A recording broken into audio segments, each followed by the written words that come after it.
Holy and great God, I thank you for how your Spirit is working in the hearts and lives of people through digital missionary work. I want to thank you for these churches and these leaders that are here, that are interested in learning more and seeing what the next steps look like. I pray for your blessing and your presence and your guidance here tonight, and bless our time together, I pray. We thank you for this, Lord. We pray in Jesus' name. Amen. Cool. Well, good evening, everyone. Thanks so much for your patience. We apologize. It is a little bit of a long drive down from where we are in Central Florida, so I appreciate your graciousness on all that. My name is Justin, and I like to tell people that I am a digital missionary. It's kind of a weird concept, but it's the best way to explain kind of what my whole role is in the church, what my mission is, and kind of what my main message here in the church is about digital mission work. What does it look like to use things like technology, social media to help spread the gospel? To kind of tell you a little bit about myself, and I'll share more of my story as we continue going on. I basically run a YouTube channel. It is the largest YouTube channel run by any Seventh-day Adventist in North America. That's something I get to say both with a certain sense and a certain degree of pride that I'm proud of the work that I do, but also a certain sense of regret in that the reason why I have the largest channel in North America run by a Seventh-day Adventist is because there are no other YouTube channels here. As kind of is the trend, we are a little bit behind the times, which is kind of interesting because when you think about the way that the early church worked, our church, in fact, was one that was ran by young people. The church was started by 13-year-olds all the way up to 25-year-olds. That we seized technology in our early days, and it was a really interesting thing to see the boom of the Adventist movement. And yet nowadays, we seem to be kind of falling a little bit behind. So we'll talk a little bit more on that in a bit. But my hope is to try and help us usher in this new era of communication. Here's one of the reasons why I'm very excited about that. Here's something I believe. We are facing the largest communication shift that has taken place in the last 500 years. And if you're worrying about taking notes, I can make this keynote available to you afterwards if you're interested in that. You can certainly take notes if it helps you focus. You'll see me playing with this thing a lot and walking around because I have ADD and I'm always trying to stay focused. If you want to take notes, that's fine. Otherwise, you can have that, no problem. 500 years ago, what happened? We know the story, right? 500 years ago, Gutenberg created the printing press, and it radically changed the way that information was shared. It radically changed commerce, it changed religion, it changed politics. In fact, Time magazine said out of the 100 most influential people of all time, you know who number one was? Gutenberg, actually ranking higher than people like Oprah, people like Muhammad, and even Jesus himself. And so we see this massive shift in communication taking place, and yet, what took place 500 years ago, while it being a massive event, pales in comparison to what is available to you and I now. We now have the ability, quite literally, at the push of a single button, to communicate with literally the entire known world. And so this is something that, unfortunately, we haven't really been seizing as a church, and my hope is that I can inspire us to be able to enter into this mission field. Here's one of the problems. This is actually the reason why I was so motivated to personally get involved and personally to try my hand at digital mission work. This is what the studies show.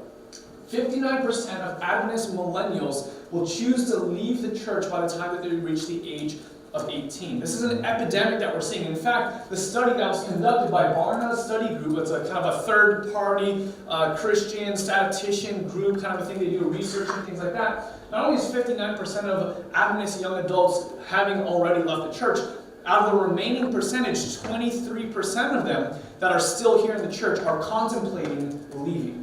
The result of that is somewhere in the range of the mid-80% have either left the church or are about to leave the church. And that's a huge problem. This is something that I see, that you see, that we want to try and solve and we want to try and fix. Now, I won't be so bold to say that I have the answer to this dilemma and I have the answer to the problem, but I do want to say this, that I do believe that one of the major keys that we will need to solve in order to solve this dilemma let me back up. This is not just a trend just in Adventism, and it's not just a trend within young people itself. Less than 17.5% of Americans every single week will attend church, and every single year, 20% of Americans leave their church every single year. This is across the country. So again, part of the solution is in our hands. What we're seeing right here is that the Western world is quickly becoming a mission field. There was a study done in 2010 that said out of all the countries in the world, the country that received the most missionaries, not sent out, but received the most missionaries, was actually astonishingly the United States of America, with over 32,000 missionaries being sent from other parts of the world to the U.S. And so what that means, I want you to think about how that translates practically. There's someone growing up in the Philippines, there's someone out there in South America, someone out there in East Asia or Eastern Europe who's growing up, and they have their hearts stirred by the message of the gospel and say, God, I want to serve you, I want to give you my life, I want to be used by you, send me wherever you want. And they're praying, and God reaches down and convicts them and emboldens them, and he says, okay, here's where I want you to go. I don't want you to go to North Korea. I don't want you to go to some Aboriginal group out there in the middle of the jungle or along the Amazon River. He says, I want you to go to where the biggest mission field is, the United States. All around the world, we're seeing this trend. People are coming to the U.S. as missionaries because we haven't quite we haven't quite learned how to quite reach young people today. And on the way here, Pastor Juan was telling me, at least this church I know is doing the Growing Young program. I believe that that's going to be a major part of the solution in changing church culture to help empower young people, help them realize that this whole gospel thing, this whole Jesus thing, isn't just this thing that you do on the weekends, but it's this thing that radically transforms your life in a powerful and meaningful way. But I'd also like to suggest that one of the ways that we can accomplish this is quite literally the thing that's in your hand. You've heard that message, of course, I'm sure, preached by that evangelist somewhere out there in the world who said, what's in your hand, church, right? And quite literally now today, when we look at what's in our hand, for most people, this is what's in our hand.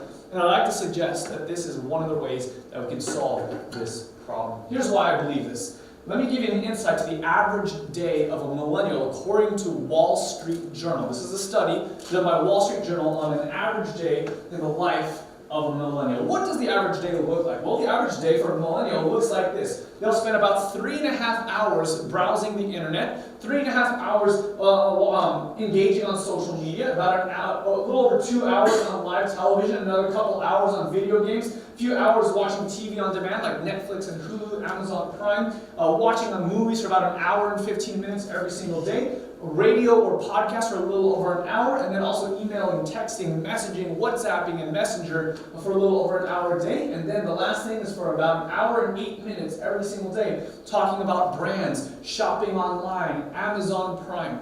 And the long story short is this, that for the average millennial, they're spending about 18 hours a day behind a screen in one way, shape, or form. Now, the good news is that this isn't always just a consecutive stream of consuming content. A lot of times this is happening simultaneously.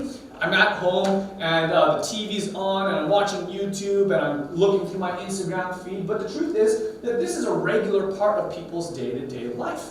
I was live streaming the other day, as I do on my YouTube channel, asking people, where is it that, what are you doing right now as we're engaging in this conversation together? And people had a variety of answers. One says, oh, I'm on the way to work right now, I'm commuting on the bus, and I'm just listening to the message right now. Another person said, I'm in my high school class, and I have my earbuds in, and I'm kind of hiding the earbuds from my teacher, and I'm listening to the Bible study right now. Another person said, you know what, I'm babysitting, and I'm watching my kids, and they're playing by the couch by my feet. And someone quite literally said, I'm in the bathroom, listening right now. And it's kind of funny, but you think to your own experience, when was the last time that you went to the bathroom without something in your hand? We have this habit built in, for better or worse, and many would argue, and I agree, that it is a worse thing, that we're consuming media at unprecedented rates. So what does the church say in response? Excuse me. What is the church's main message? Well, the message is that we're supposed to run. If you compare what a church does on average, if a young person attends church once per week, which we know is not the trend now, but let's assume that that's the case, and we compare that to the number of hours that they are behind their social media platforms, it's over 100 to 1 every single week. And yet, why is it that we're surprised that young people are leaving? Because we know the truth to be the case that by beholding, you become changed, right? We understand that the things that you feed your mind, it changes the way that you live, it changes the way that you believe, right? It changes the way that you look at the world. And so it's no surprise to me that we see young people leaving the church at astonishing rates, because they are being indoctrinated by many different things. And so the church naturally responding, what's the response? We should run away. We have heard seminars, we've heard pastors, we've heard different teachers talk about the evils of social media, holding entire conferences about how do we mitigate the damages, how do we help our young people not become addicted to social media. These are good topics to share, but that's only, unfortunately, one half of the conversation, and we're kind of missing something else. And I want to suggest an alternative for us today, because I want to think about how likely am I to successfully wrestle this device away from the hands of young people, where they will willingly give it up. No way. And I feel exactly like that. I feel like that might be a noble aspiration. It might be wise to talk about addiction and things like that, and how do you let it have its proper place. But at the end of the day, that feels very much like a losing battle. So what if we tried to do things a little bit differently? Eleanor Roosevelt, a really great quote that I really enjoy. It is better to light a candle than curse the darkness. As a church, historically, we have been saying that social media is evil, social media is bad. You've heard this argument when it came, when TV came around, when the radio was first introduced. Oh, this is the devil's box, right? And yet, back in those days, we seized those technology, we seized the ability to use that as a platform to communicate. Why is it different with social media? Why should it be any different today? Because it's true, there is a lot of wickedness. There's a lot of terrible things out there on the internet. We've all been exposed to these things in one way, shape, or form, whether willingly or unwillingly before. But I want you to think about the way that we approach social media as a church today. What would it look like if we approached the rest of media in the same way? What would it look like if we approached, for example, magazines or books? The same mentality. Yeah, it's true. Playboy is actually out there. It is true that the Church of Satan will print their Bible on books as well. But how does it logically follow, therefore, because these evil things exist, that the church, therefore, should not use books or magazines? Well, that doesn't make any sense at all. And we understand this early on as a church, because when the printing press came to be, the very first book that was ever printed on that Gutenberg press was, in fact, what? The Bible. We see pioneers like HMS Richards at the very beginning with radio taking the message of the gospel to the present day context. I would be so bold to say that the early church, that back in the time of Jesus, that they seized social media for the spreading of the gospel. Think about it this way. John on the island of Patmos is stuck. He's stranded on this island. He's exiled even, right? And so his heart is yearning for the churches that he helped to raise. His heart is yearning for the believers in all different parts of the Asia Minor. And so what does he do? Well, he pulls out his tablet, he pulls out his smartphone, and he starts writing a blog. And he says to the church that is in Ephesus, these things do I write unto you. You see, John understood that yes, it's true that ministry is perhaps most valuable when you're face-to-face with someone, when you're sharing a meal, when you're hanging out with that person in day-to-day life. But he also didn't think that that was the only way ministry could be done. He also realized that, yes, by sending a letter out there, he could accomplish the purposes of God in the same way, shape, and form. And because he knew this to be true, you and I are blessed with the New Testament today, a collection of blogs and articles written by the early church fathers. So what does it look like if we take this to social media today? This is what I was thinking about when I first started, and I decided to jump onto YouTube. Here are a couple statistics about YouTube. 30 million people will sign onto YouTube every single day. Not only that, we see YouTube reaches more millennials than any broadcast or cable TV network. Now, there's this increasing trend with young people that's called cord cutting, where they're no longer connecting their televisions to any cable network. In fact, if I moved apartments today and had to go to a new home, I'll be real. I would not know how to connect my TV to get the local news channels. I would have to Google it if I wanted to do that. But I have not owned a television connected to a local network or any of the local channels for over 12 years.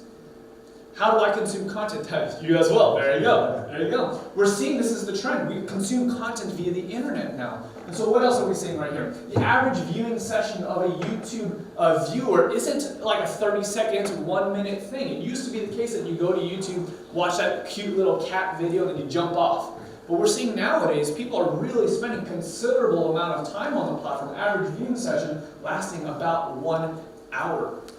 In fact, YouTube is the second largest search engine in the world, first only by Google. And interestingly enough, YouTube is owned by Google as well. What we're seeing is whenever people have questions or they have concerns about the world, about life, about politics, about whatever the case it is, they're actually flocking to the internet to find answers. And we understand this. Like, this is actually something that we as a church do as well. Whenever we want to know how to tie a tie, or we want to know how to change a tire, or we want to know how to learn how to play an instrument, what do? We go to YouTube. It's kind of common phrase nowadays when you have a question, oh, just YouTube it, just Google it. It's part of, and for those of you guys who are ministers of the gospel as well, you know what it's like. Back in the days when you used to have to sermon prep, what did you do when you had a question? You'd pull off a Strong's Concordance off your shelf. But nowadays, what are we doing? When I have a question about something, when I'm curious about the history of this city or that, or where it, in fact, is the Euphrates River, or whatever the case is, what do? Bible I go to a Bible commentary online. I Google it. I YouTube it. It's part of how we digest and how we create content, even as a church. And so it should be no surprise that when young people have questions, what do? Well, they turn to the internet. It used to be that they would talk to their pastors, their teachers, their family members, but increasingly we're seeing that this is not the trend. They're turning to the internet. In fact, statistics will show 54% of Christian millennials watch online videos about faith. In fact, 30% of all young people, not just the Christian ones, but 30% of all young people admit to regularly watching videos online about faith. It is the place that they go to exchange ideas, to talk about the hotly debated subjects that are going online. They're asking questions like this: is God real? How do I study the Bible? What happens after you die? Help me understand Bible prophecy, and what is faith? And it's crazy to think that this is the case, but the data doesn't lie. Over 100,000 times every single month, questions like these are asked on the internet. And I want you to think about this, church. If we have this model of cursing the darkness only, who's on the other side of that search? Who is answering these questions? Who is helping to guide young people today? So what are we going to do about it? How do we solve this problem? What does this look like? I want to share with you guys a video. If you ever get to go up to DC, is there audio for this, by the way? It can be. Can we turn the audio on for this video? If you ever get the chance to go to Washington, D.C., there's a museum that you have to check out. This is not a sponsored post, I would have told you.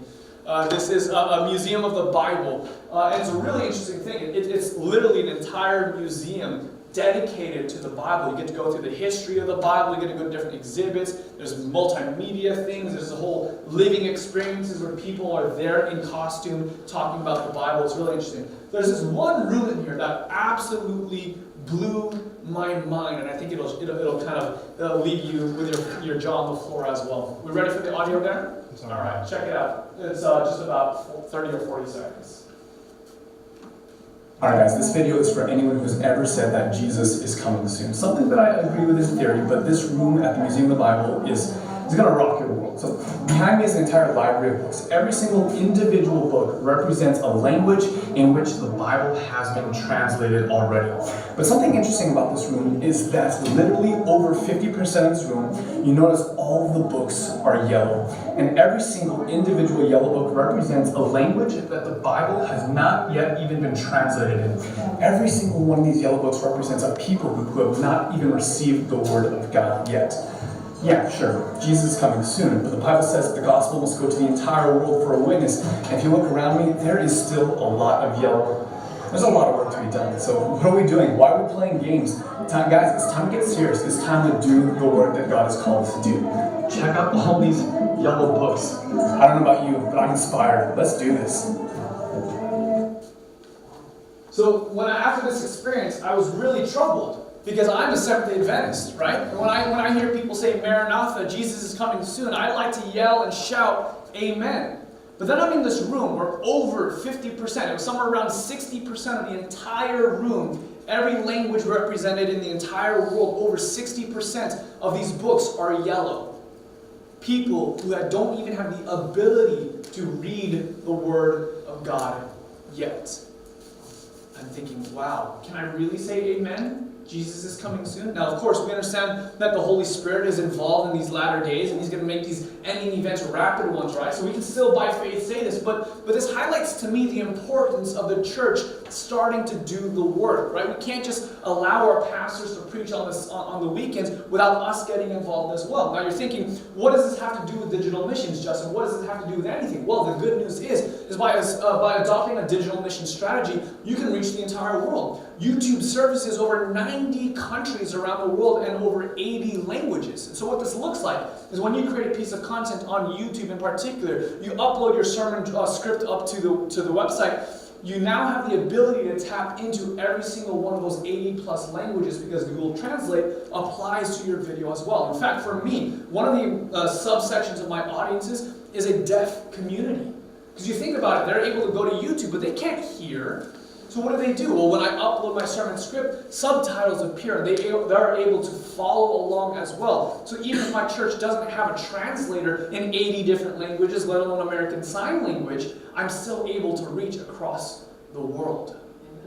Digital evangelism might very well be the way that Ellen White saw streams of light going around the world. Or at least, if we're going to be modest, part of the solution. Amen?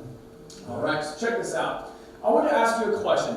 This is something that I do, and I'm sure that your habit is the same as well. Is when you're going to a new place in town, like we were just doing this not too long ago, we were trying to find a new restaurant in town. What do? You Yelp it, you Google it, and you're looking for restaurants and reviews in the area. And I want you to think about this. How often do you look on that list on your phone and you see a 1-star restaurant and you think, that's the place that I want to go? How many of you guys have ever done that? How many of you guys have intentionally gotten food poisoning? Right? No one, right?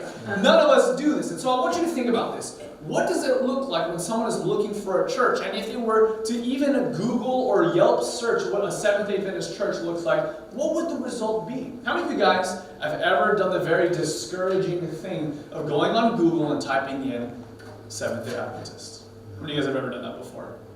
Okay, some of you guys have. How many of you guys ever tried it on YouTube? What is a Seventh-day Adventist? Anyone? Well, let me share with you guys, and don't be too discouraged, some of the results. 5 of the top 10 results on YouTube are as follows. First one, you might not be able to read this. I'll read it for you. Seventh-day Adventism exposed. Run away from this cult. Over 250,000 views. 10 things you should know about a Seventh-day Adventist by the Atheist Voice. Former Seventh-day Adventist pastor for 13 years gives his testimony why Adventism is wrong. Secret cult of the Seventh-day Adventist Church and former Seventh-day Adventist pastor exposes the lies and intentional deceits of Ellen White and the Seventh-day Adventist Church. Over 1 million people around the world have heard about the Seventh-day Adventist Church by someone who actively seeks to destroy the church that you and I love.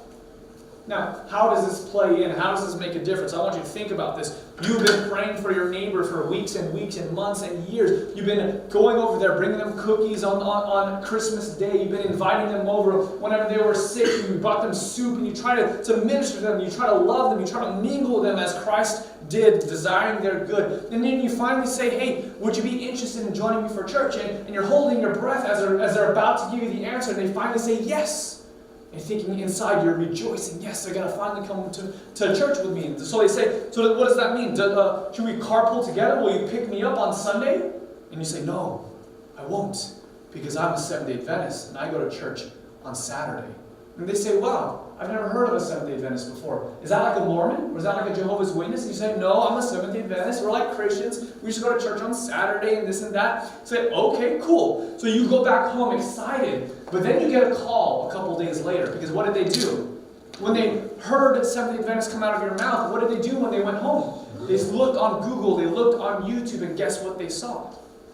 See, this church is what happens when you and I intentionally forfeit our voice. When the only strategy we have is when we're cursing the darkness and running away. Then that just simply, by the fact of it, allows other people to talk about us without us joining the conversation. So I want you to think about it in this perspective. We understand what it's like to send coal porters door to door to door. We understand this type of mission work. We understand what it's like to get evangelists to come to our church and host 28 night messages. We understand this type of mission work. This is a blank photo. I need to fix this photo. This is the third time I haven't fixed the photo. Sorry. We understand what it's like to send missionaries across the seas. For example, some of my friends right now, they're in Cambodia. They've committed their lives to be full-time missionaries, career missionaries. They're not coming home for 10 years because they're going to the people of Cambodia because they believe in taking the message to these people. But I want you to think about this. There's a need in Cambodia, yes. But what about the need of that person who's down the street 3 miles east of here, who's asking questions, who doesn't have any Christian family, doesn't have any Christian friends, but for whatever reason is finally open to searching questions out, finally open to asking God, are you real? Are you really there? And so what does he do? What does she do when she has these kinds of questions? She does what she does every other time she has a question. She Googles it, and she YouTubes it. The church, where are the missionaries for this individual? Where are the missionaries for the people right in our own community asking these questions every single day? I want to introduce you to a young man that's a very close friend of mine. This is Michael Trojanowski III. He is the inspiration as to why I started doing this ministry. Michael Trojanowski III, he grew up in the Pennsylvania area in a nominal religious home. He went to Mass on Christmas, maybe went to Mass on Easter for years and years and years, but for all intents and purposes, he was practically an atheist. Well, as most young people do, he was spending 18 hours a day on social media, consuming content. He would tell me that, Justin, I feel a stronger relationship to some of the people that I watch online than some of the people that I have in my real day-to-day life and circle of influence. So he started watching YouTube videos.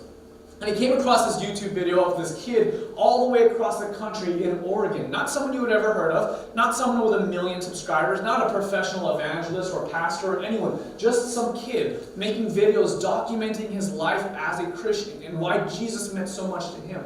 Well, Michael was challenged by this video. Michael was inspired even to the point where he said, you know what, Jesus, I want to give you a chance. I want to give my life to you. I first met Michael in Philadelphia where I was teaching at a Bible college, teaching evangelism and Bible work, teaching Cole Porrigan's fundamental beliefs and things like that. I had the privilege of discipling Michael for several months as he's learning what does it look like to live this life out as a Christian and to be used by God. And after several months, Michael asked me the question that all of us would love to hear. Justin, would you do me the honor? Would you baptize me? I got to stand there in a river in Pennsylvania baptizing my friend Michael into the Seventh-day Adventist faith. Why? Because of a single YouTube video.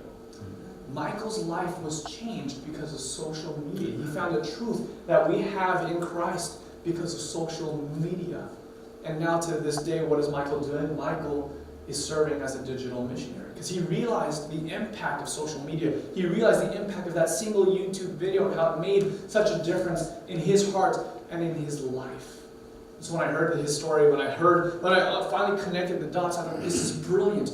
This is absolutely amazing because my history, my years of ministry have been spent in evangelism. I've done 10 years as a literature evangelist, 10 years as a Bible worker and a public evangelist. I've preached crusades all across the states. I've preached internationally. I've done Bible work. I've led dozens and dozens and dozens of Bible studies to church. I've been a co-worker. I've personally knocked on an conservative estimate, 50 to 100,000 doors already.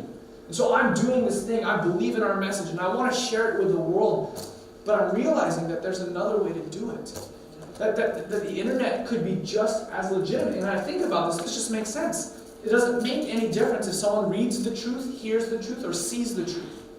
The truth is the truth. And as long as you're raising Jesus up, he promises he'll draw all men to him. So here's what I decided to do. I decided to just give it a shot. 3 years ago to this month, I decided to buy my first camera. My background is not in graphic design. I've never edited really a video. I've never really done any logo designing or any of these kinds of things. Like I just grew up in the whole conservative ministry perspective. That's all I knew. But I knew that Michael was reached. I knew that if there was one, there's probably another one. And so I bought my first camera, decided to give it a shot. It was New Year's, thinking about what are the goals that I have for my ministry? What do I want to accomplish as I seek to be a digital missionary for the very first time? So I thought about this. Okay, if I'm going to plant a church, what would success look like 12 months later? If I'm going to be putting all my time, energy, and money into this thing, I need to have a goal. So it's something I can be shooting for to know if I succeeded or not. So I wrote down this goal, and I thought it was very, very ambitious. I wrote down 250 people. I thought, what would success look like as a church planter? Would I feel bad or would I feel amazing about starting a church from nothing with zero resources and at the end of 12 months have 250 people as a part of my community? This is the perspective that I took at it. And I said, okay, I'll give this a shot. I'll do my best. And after I wrote that number down on a piece of paper, God whispers in the back of my head, Justin, you're not dreaming big enough. You need to dream bigger. Kind of scared as to what that looks like. I doubled that number, fully intending that I would never reach that number, at least not in those 12 months. I didn't even think I could hit the 250.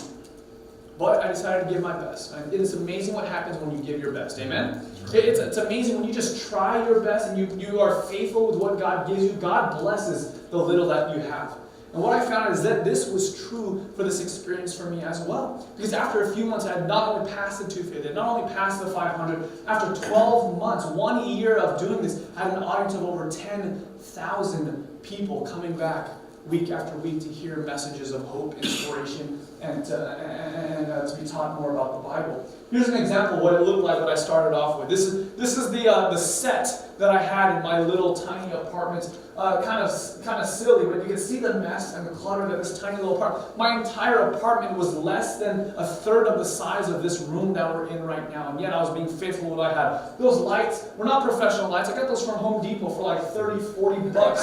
The stands cost more than the lights itself. If you look to the left here, there's this little pillar right here. There's a window right next to this wall, and outside that window is my neighbor's window. And in Philadelphia, in North Philly, where we were, that neighbor every single day would be blazing it up and smoking marijuana. And I could smell that aroma every single day. And so there's a decent chance as I'm in this room, as I'm shooting this video, that I might be under a different spirit. But I'm doing my best, family. I'm doing my best, church. You can see the mess here. This door right here is where my wife and I would spend where we would spend every night. And as I'm lying my head down on my pillow, you could hear the sounds of rats crawling around on our wannabe wood floor.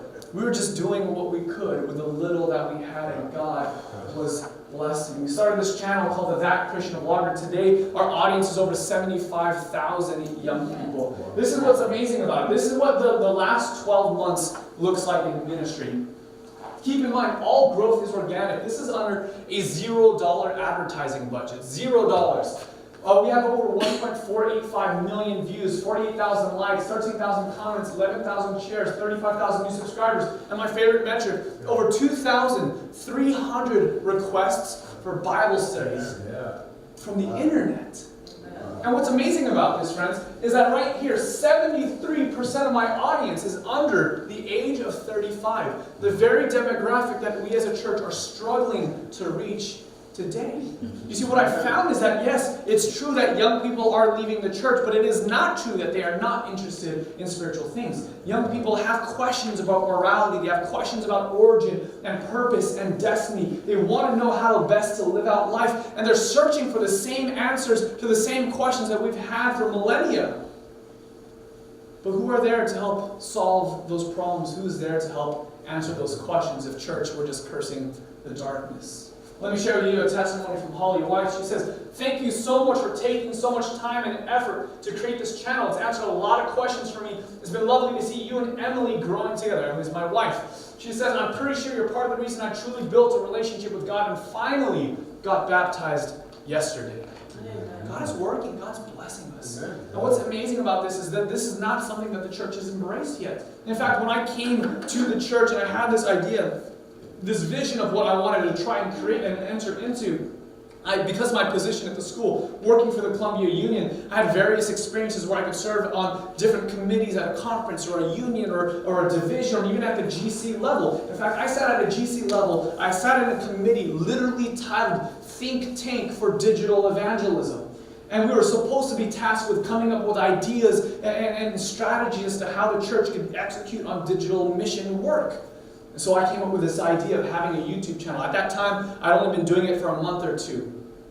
And so I come up to this committee, and they love my ideas, and they say, create a proposal. So I create a proposal, I submit it to them, and they say something like, "Hey, good job. We love the idea, but..." And you've probably been in those kinds of committees before, where someone says, "I see what you see, I believe in what you believe, but..." And that's what I was faced with. And I realized, and I thought back to the story of HMS Riches, the church is slow to adapting. The church is slow to change. And as in the stories of HMS Riches, he had this brilliant idea of seizing a radio ministry for the gospel. So he took it to his church, and what does his church say? No, you're crazy. So what did he decide to do? Give up and quit? No, by no means. He decided to just take that risk for himself. And so following in his footsteps, I came home one day after work. We had been praying about this for some time, but God made it clear on one day that I came home from work and I told Emily what God had told me. I said, babe, God's made it clear. It's time for me to quit my job and do this full time. AKA, babe, it's time for you to start paying the bills and for me to play with YouTube. And you can imagine how she responded. Actually, she responded quite well. She took all of 2 breaths, paused, maybe swallowed a little bit to gain some composure. And what did she say? All right, let's do it. That was 2 years ago. In 30 days, I packed everything up and moved from Philadelphia back to the Northwest with her parents, where we lived in a spare bedroom with her family for a little over a year. Just trying to make this work, trying to see what could it look like. Can we build something meaningful? And as you can tell, the answer is yes. God is blessing. God is doing amazing things. And what was really cool is a couple months ago, I got this phone call. I got this email from this guy named Juan from Florida. I don't know if you've heard of him before. And he says, hey Justin, I've heard your story, and I see what you're trying to build, and I want to support it. And I said, okay, that sounds great. But not really believing it, because I've heard that message many times. I've heard people come along and say, Justin, keep doing what you're doing. I support you fully. Let me know if there's anything that I could do. And my answer always was, well, do you have any bags of money? Because that really is the challenge. That really is what I need. The first year that we did this full time, I earned $20,000 as a digital missionary. But you know how much money I spent trying to build this thing? $18,000. Why? Because I never had the computer that I needed for this. I never had a camera or the lens or the lighting or any of the microphones or any of the things. So it was a very expensive endeavor, but we decided to sacrifice because we believed in it. So Pastor Juan comes and says, I believe in what you're doing. I want to make this difference as well. I said, okay, cool. And then I hung up the phone. A couple hours later, I get this email. This email from this service called Patreon. It's this way of crowdfunding. You know, back in the olden days, think about Shakespeare. There were these artisans, these people who would create beautiful works of art or plays or music. And the system was rich aristocrats who believed in what they were creating would sponsor them. They would become patrons of this work. Patreon is the modern adaptation of that. But instead of rich people coming in, they just have everyday people like yourself. Hey, I'll give you $5 a month. I'll give you $10 a month. I'll give you $20 a month. And I got this email that said that this guy named Juan pledged $50 a month. I thought, wow, that's huge. That's quite the belief. That's putting quite literally your money where your mouth is. And I was humble. But then I was even more surprised when a couple months later, Juan flies all the way to Portland, Oregon, where my wife and I live, and we sit down and we talk and we dream together. What does it look like for the church to actually seize this? And he says, you know what, Justin? I want to bring you on as a consultant. I want to take you to Florida where we can find churches who also see what you see and believe what you believe. What would it look like if we took the lessons that you've learned in your short time in this experience and we try to train other churches in the Florida conference to do this thing? And so here I am standing in front of you today because of the belief of Juan. And I believe that this is important. I believe that this is powerful. And I want to encourage you to consider joining this and consider dreaming with me. What does it look like for your church to do digital mission work? Now, maybe that's a YouTube channel. Maybe it's not. Maybe it's Facebook. Maybe it's Instagram. Or maybe it's some new platform that hasn't even been released yet. But what would it look like for your church to not just only think about ministry in the confines of these walls, but even beyond? Not just ministry within the confines of this zip code, but even the world beyond. Not just ministry in the confines of this conference, that this union, of this division even, but what if our ministry could go all around the world? Because friends, that is actually what is possible. I got this story, I got this message one day from this young person who said, Justin, I have a question for you. Because one of the things I try and encourage young people every chance I get is to get engaged with a local church.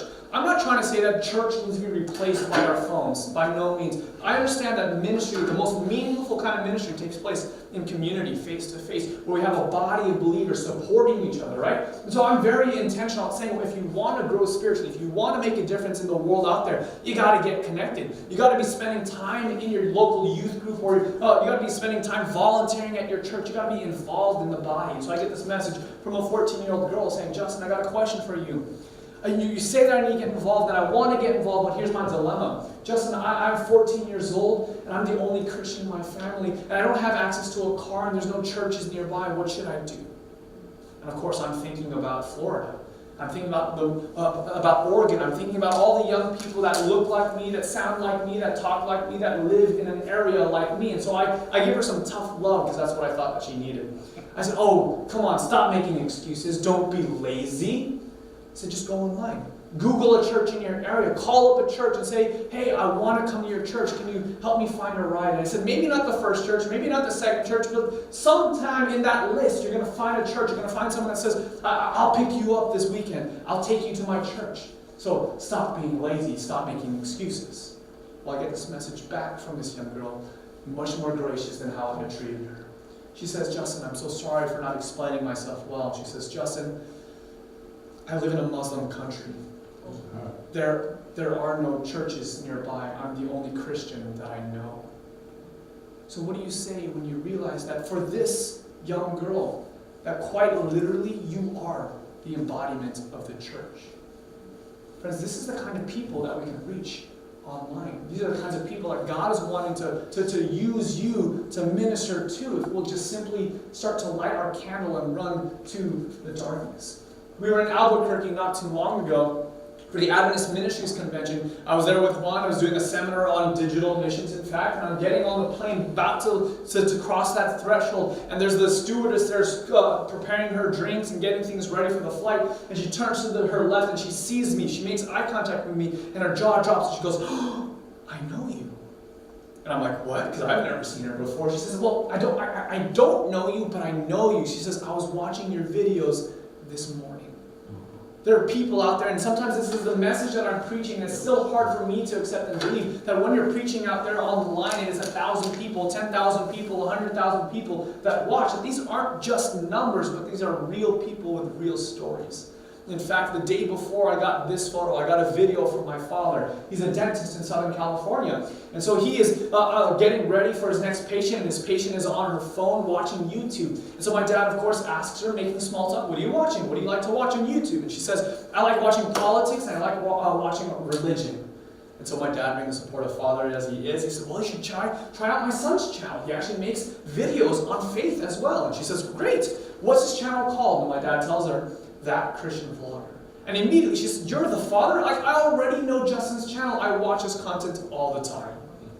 There are real people out there being impacted through the internet. I want to tell you one last story as we're finishing up, the story of the raging atheist. I have this service on my computer that every time someone uses my name on the internet or makes a video using a certain number of tags, I get an email. And I got an email one day saying, this channel called The Raging Atheist has made a video all about you.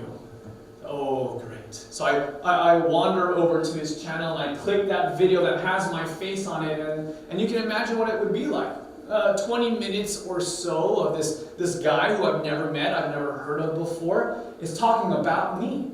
And the kind of language that he's using is not the kind of language I can repeat in this kind of company. It's colorful and it's angry. He's calling me all kinds of names, calling me narrow-minded and bigoted and unintelligent and all kinds of things.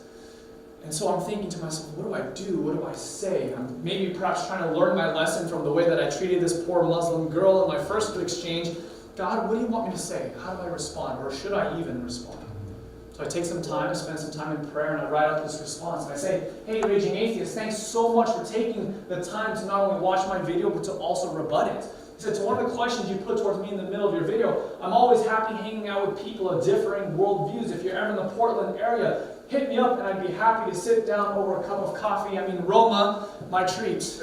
And so I sent that message off. And a couple hours later, I actually got a response. And this is what he said. He said, wow, I'm actually honored that you watched my video. You're the first person to respond. I respect your answer and I believe it. When he says you're the first person to do so, I think to myself, well, yeah, obviously. I looked through his entire channel and he's got maybe 50 videos. And every single one of the videos, there's this common theme. He's attacking a person of faith. And I saw the demographic that he had selected because all the videos were about the same kind of person.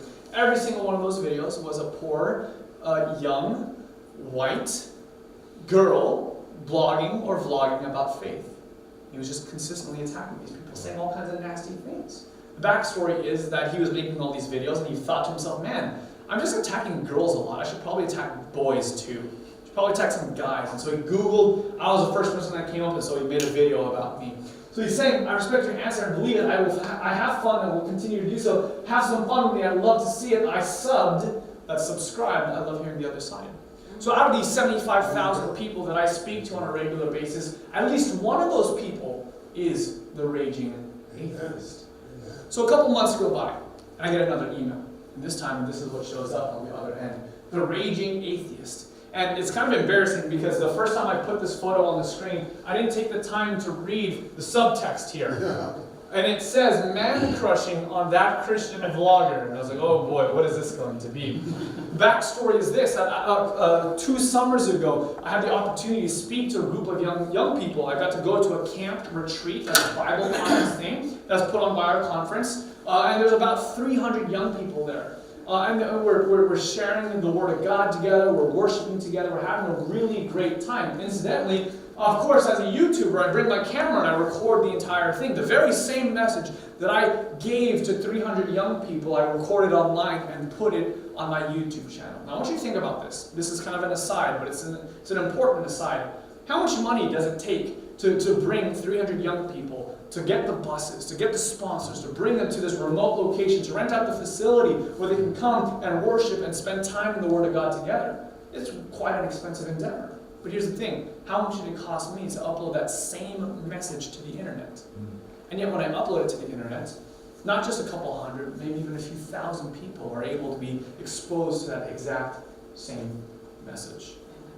So the message that I shared at that camp was a call to integrity, a call to young people, and a challenge really to live out your faith. You claim to be a Christian, you claim to believe in Jesus, and yet how do we live our lives? We need to be men and women of integrity, not only just talking the talk, but walking the walk as well. So this was my message. And in the video that the raging atheist made on me, it was very interesting to see how he interacted with this content. In the first video, he's attacking me, calling me all kinds of names. In the second video, he's actually kind of meeting me halfway.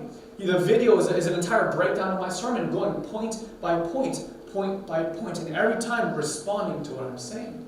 So he'll show a clip of me calling young people to live a life of integrity, and he responds saying, you know what?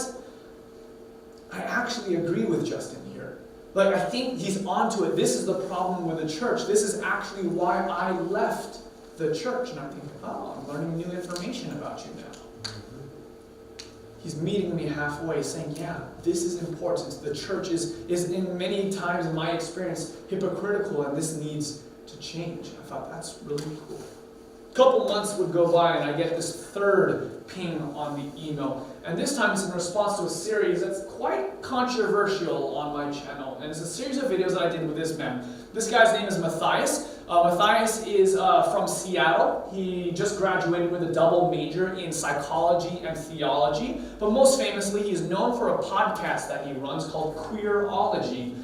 It's a podcast on the intersection of faith and queer culture. Matthias is an openly gay and a fully affirming Christian man. And so I invited him onto my show. In fact, I traveled all the way from Portland to Seattle. We spent about 10 hours together, hanging out, sharing meals, talking about life, getting to know each other, building rapport, and having a real relationship. And then we started a series of videos, 5 or 6 videos, where we would talk about this subject, where we chose to dialogue and not just yell at each other. It wasn't one where we're going to argue and see who's right and who's wrong. It's one where we said, okay, I believe this and you believe this, but let's put that on the table for a little bit. And let's talk about what does it look like for me to learn from you? How do I love you better as a fellow brother in Christ? And how can I encourage you? And how can I support you? And how can I perhaps be a better part of the solution rather than just part of the angry mess that's on the internet? Let's learn how to agree to disagree and still be brothers. So we did this series of videos. Of course, there's mixed reviews from that, and I understand if you have a particular opinion on this subject, that's all right. The point is that this guy makes a video response about it. I want to share with you the words that the raging atheist shared on his YouTube channel.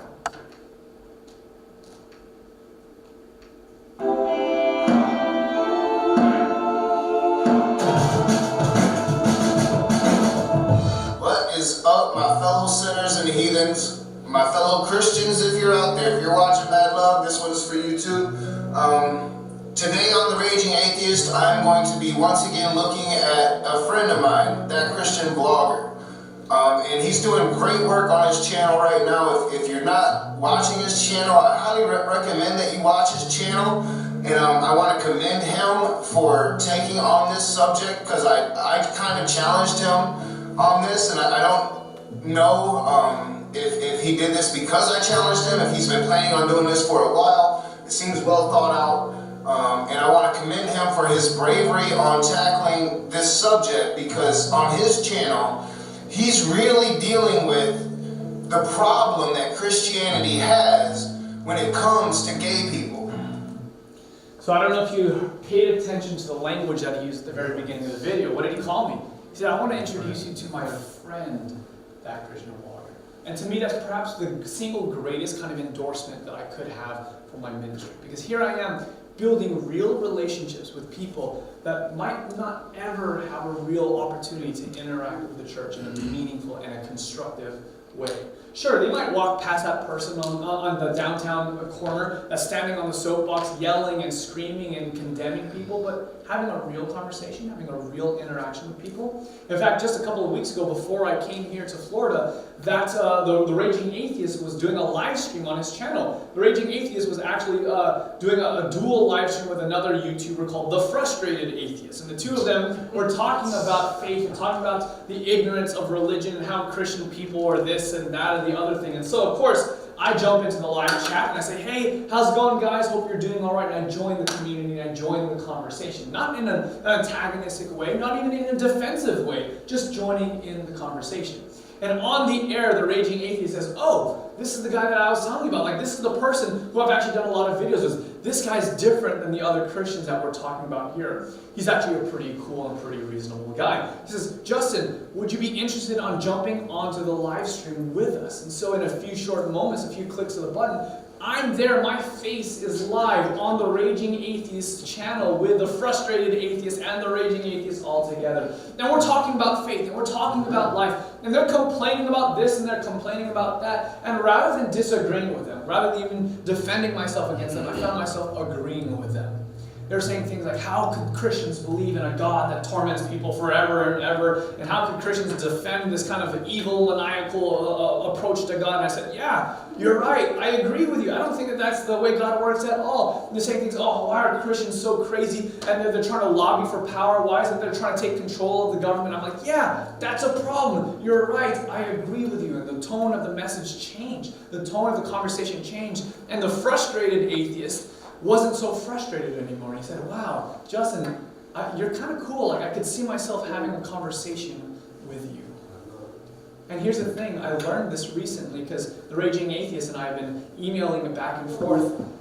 Guess where the Raging Atheist lives? Portland? Not in Portland, not even in Oregon, but even better, it's awesome. He lives in Battle Creek, Michigan. And so the two of them are online and they're thinking, Justin, what denomination are you? What kind of Christian are you? And I tell them I'm a Seventh-day Adventist Christian. And the Raging Atheist says, oh yes, they're all over the place over here. They basically run the town. And so here and I, the Raging Atheists are messaging back and forth, and the plan is in the next couple of months for me to fly to Michigan, to spend a day with him, to get to know him a little more, to actually make videos together and to collaborate and to talk about faith together on both of our channels.